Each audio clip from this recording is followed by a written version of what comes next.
শুধু দর্শক মণ্ডলী, ইসরায়েল ইউএস ইরান যুদ্ধের ভয়াবহ পরিণতি জ্বালানি সংকট দিয়ে সারা পৃথিবী উপলব্ধি করতে পারছে।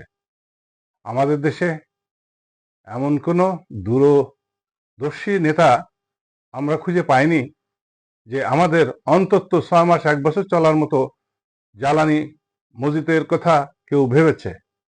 এখন আমরা উপলব্ধি করছি যে রেশনিং পদ্ধতি, প্রধানমন্ত্রী তারেক রহমান তিনি বুঝতে পেরেছেন যে সামনে একটা ভয়াবহ সংকট আমাদেরকে গ্রাস করতে যাচ্ছে।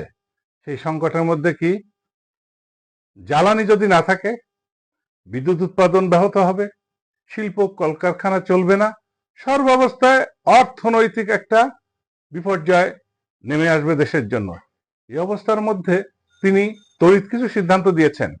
অফিস সময়ের পরিবর্তন করেছেন, তিনি উৎসব অনুষ্ঠানে আলোকসজ্জা নিষিদ্ধ করেছেন, তিনি স্কুল কলেজ শিক্ষা প্রতিষ্ঠানগুলোকে অনলাইন করা যায় কিনা, সরকারি কর্মকর্তা এমনকি মন্ত্রীরা তারা যেন গণপরিবহন নিজস্ব পরিবহন ব্যবহার করে বিদ্যুৎ এবং জ্বালানি সাশ্রয়ের জন্য তিনি নিজে সচিবালয়ের কক্ষে কক্ষে যে তিনি দেখছেন অপ্রয়োজনীয় কোনো আলোক বাতি জ্বলছে কিনা, এসি চালানো হচ্ছে কিনা, এবং উনি নিজে অত্যন্ত মিতব্যয়ী এবং সাশ্রয়ী জীবনযাপন করে উদাহরণ তুলে ধরেছেন। এদিকে ইরানের ডেভেলপমেন্ট নিয়ে মানুষের ভিতরে একটা উৎসাহ উদ্বেগ কাজ করছে।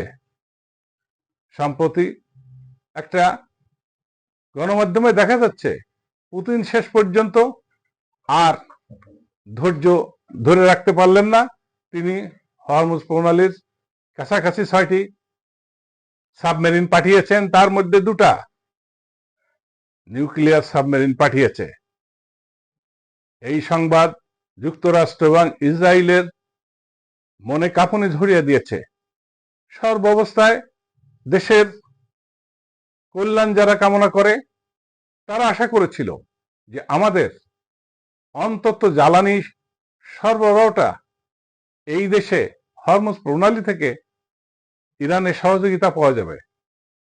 প্রকৃতপক্ষে ইরান আমাদের সরকারের বিবৃতিতে খুব একটা সুখী হতে পারে নাই।